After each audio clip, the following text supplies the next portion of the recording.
Pregnancy test positive आते ही पूरे परिवार के दिमाग में यही चलता है कि अब इस प्रेग्नेंट लेडी को क्या खिलाएं क्या ना खिलाएं। ऑब्वियसली भैया प्रेग्नेंट हुई है, शुरू के 3 महीने बच्चा बहुत नाजुक होता है, उसकी नींव बन रही होती है। ऐसे में अगर आपको सही जानकारी मिल जाए कि क्या खाना चाहिए क्या नहीं खाना चाहिए तो प्रेगनेंसी सेफ रहती है, आप कंफर्टेबल रहते हैं, बच्चे की ग्रोथ भी सही चलती है। आज हम इसके बारे में विस्तार से पढ़ेंगे।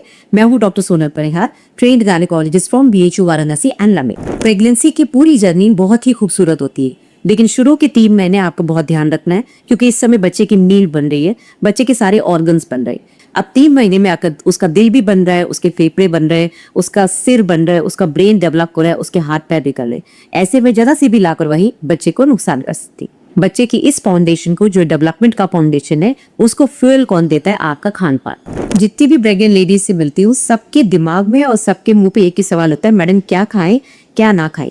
अभी जितना कॉमन क्वेश्चन है उतना ही इम्पोर्टेंट भी, क्योंकि जितनी भी गलत धारणाएं सोसाइटी में फैली हुई हैं और क्या सही है क्या गलत है उसका फर्क आपको जानना बहुत जरूरी है। तो सबसे पहले इम्पोर्टेंट कौन सा फूड आपकी प्लेट में होना चाहिए शुरू के 3 महीने? सबसे पहले नंबर पे आता है फोलिक एसिड। फोलिक एसिड जो है वो बच्चे के न्यूरल डेवलपमेंट के लिए जरूरी है, यानी कि उसकी ब्रेन और स्पाइनल कॉर्ड बिना फोलिक एसिड के डेवलप नहीं होगी। तो नेचुरल तरीके से फोलिक एसिड कैसे बढ़ा सकते हैं? आप पालक रोज खाइए, पालक नहीं तो हरे पत्तेदार सब्जियां खाइए, चना मूंगफली, इस पे भी फोलिक एसिड होता है। जितने खट्टे फ्रूट्स है, सिट्रस फ्रूट्स है, नींबू हो गया, संतरा हो गया, मौसमी हो गई, इन सब में फोलिक एसिड है। साथ में डॉक्टर का प्रिस्क्राइब करा हुआ फोलिक एसिड सप्लीमेंटेशन जरूर की। शुरू के 3 महीने स्पेशली 7वें हफ्ते के बाद 7वें से 16वें हफ्ते तक आपको बहुत ज्यादा नौजिया रहता है। बहुत सारी लेडीज को मॉर्निंग सिकनेस, उठते ही उल्टी होती है या पूरे दिन उल्टी जैसा फील होता है, खाने को देख के और ज्यादा स्मेल आती है, उल्टी आती है, किचन में जाना मुश्किल हो जाता है क्योंकि किचन में मसालों की स्मेल से उनको और ज्यादा नौजिया होता है। तो ऐसे में ज्यादातर अधिकतर लेडीज खाना खाना बंद कर देती हैं, जिससे वीकनेस आ जाती है, बच्चे की डेवलपमेंट में प्रॉब्लम आ जाती है। सबसे बड़ी गलती आप यही करते हैं। अगर आप खाना नहीं खाएंगे तो आपके पेट खाली हो जाएगा, अंदर गैस बनेगी, एसिड बनेगा, उससे और ज्यादा उल्टी होती है। तो मेरी सलाह पानी, थोड़ा थोड़ा टुकड़ों में खाइए, भरपेट मत खाइए। आपको जो खाना बन रहा है रूटीन में वो नहीं पसंद आ रहे तो वो खाइए जो आपको पसंद आ रहा है। उस समय हो सकता है आपको मीठा खाने का मन करे, हो सकता है खट्टा पसंद आए, हो सकता है सिर्फ ठंडे फ्रूट्स पसंद आए। जो आपको मन कर रहा है थोड़ा थोड़ा खाते रहे, पेट भरा रहेगा, एनर्जी वाला फूड खाइए तो बच्चे को प्रॉपर डेवलपमेंट भी मिलेगा। नॉर्मल खाने को आप किस तरह से चेंज कर सकते हैं? नॉर्मली हम रोटी पराठा खाते हैं, साथ में दाल सब्जी खाते हैं। इतना नहीं खा पा रहे हो तो आप सूखा खाखरा खा लो। सूखी चीजें कई बार नौजिया को फाइट करने में हेल्प करती है। कितने बार ऑपरेशन के बाद भी पेशेंट्स को बोलते हैं जो आपको दवाइयों के असर से भूख नहीं लग रही तो सुबह उठ के आप हल्का सा टोस्ट ले लें, ब्रेड टोस्ट पे बटर लगा के या बिना बटर के, या फिर खाखरा खा ले। सूखी रोटी से नौजिया कम होता है, मूंगफली से नौजिया कम होता है, भीगे हुए जो चने होते हैं उससे कई बार नौजिया कम होता है। साथ में अगर आप ले सके तो खिचड़ी या चावल, जो कि आराम से डाइजेस्ट हो जाता है। चावल में पानी ज्यादा होता है तो हाइड्रेशन की कमी नहीं होती, पेट भी भर जाता है। उसमें थोड़ी सी दाल नहीं तो दही, नहीं तो सब्जियां डाल ले तो उससे आपको प्रॉपर डाइजेशन भी हो जाए। बहुत से लोगों को नारियल पानी नहीं पसंद होता। नारियल पानी बहुत अच्छा होता है। अगर आप 2 नारियल पानी रोज पिए, उसमें इतना पोटेशियम और हाइड्रेशन आपको मिलेगा, आपके लेग क्रैम्प्स ठीक हो जाएंगे, बच्चे को प्रॉपर हाइड्रेशन मिलेगा। पर नारियल पानी को ठीक कैसे करें, आपको टेस्ट कैसे पसंद आए, उसमें थोड़ा नींबू डाल लीजिए, क्योंकि नारियल पानी नेचुरली थोड़ा मीठा होता है। थोड़ा सा नींबू डाल लेंगे और इतना चिल्ड नारियल पानी अगर आप पिएंगे आपको बहुत टेस्टी लगे, राइट। साथ भी अगर आप प्रोटीन ले सके, हालांकि प्रोटीन को डाइजेस्ट करना मुश्किल होता है शुरू के 3 महीने, इसीलिए हम आपको आयरन, कैल्शियम, प्रोटीन नहीं देते, सिर्फ फोलिक एसिड देते हैं, क्योंकि उससे पे डाइजेशन ओवर होता है और आपको बहुत ज्यादा नौजिया वॉमिटिंग हो रहा है। प्रोटीन में आपको पता ही क्या लेना है, आपको चना, राजमा, आपको छोले, आपको पनीर, दही, टोफू, सोया, जो नॉन वेजिटेरियंस उनके लिए अंडा है, चिकन है, फिश है, बट ये धीरे धीरे ऐड करें क्योंकि ये आपको और ज्यादा मितली कराएगा। अब बात करते हैं कि कौन सा खाना आपको नुकसान करेगा। तो कोई भी कच्ची चीज या आधी पकी हुई चीज ये नहीं लेती है।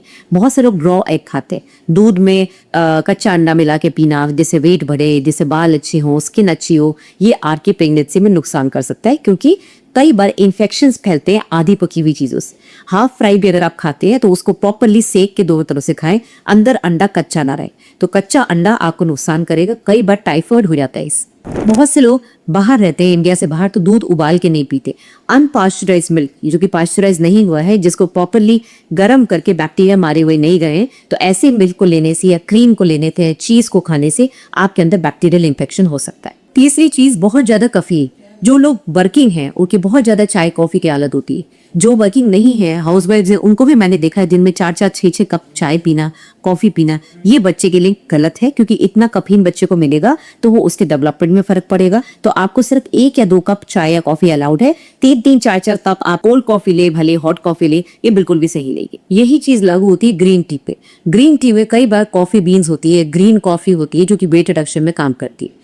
आप ग्रीन टी के अगर आदी है, अगर आपको उसका टेस्ट पसंद है, तो जैसे मैंने बताया चाय कॉफी दिन में 1 या 2 कप, उससे ज्यादा नहीं। उसी तरह से ग्रीन टी, ये नहीं कि वेट रिडक्शन के लिए आप ग्रीन टी पिए जा रहे हैं दिन में 4-4 6-6 कप, ये सही नहीं है। अच्छा, बहुत से लोग पूछते हैं पपीता और पाइनएप्पल, इसके लिए मैं काफी वीडियोस रील्स आ चुकी हैं।